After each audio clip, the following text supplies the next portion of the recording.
All right, it is time to head to Chicago, and it was a grand finale at the Democratic National Convention with Vice President Kamala Harris vowing to chart a new path forward for the whole country. ABC's Jacqueline Lee has the very latest from the Windy City. It was a historic moment and the most consequential speech of her career. Vice President Kamala Harris welcomed by thunderous applause, taking the stage to officially lead the Democratic ticket in November.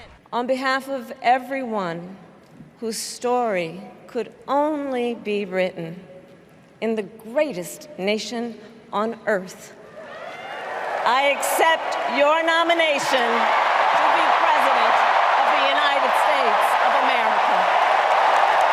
Harris reintroducing herself to the American people. My mother was a brilliant, 5-foot-tall, brown woman. She taught us to never complain about injustice, but do something about it. Harris slamming former President Donald Trump and his attempts to overturn the 2020 election and warning what will happen if he gets another 4 years. The United States Supreme Court just ruled that he would be immune from criminal prosecution.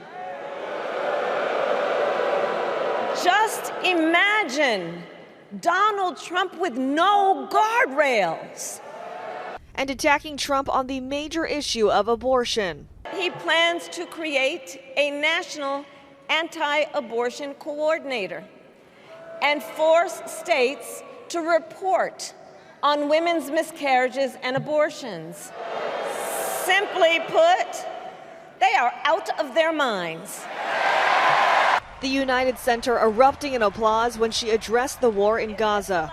President Biden and I are working to end this war such that Israel is secure, the hostages are released, the suffering in Gaza ends. Female delegates throughout the United Center wearing white for women's suffrage. Actors Eva Longoria, Kerry Washington, and Tony Goldwyn all making the case for Harris, with a Chicago drumline and pop superstar Pink among the performances.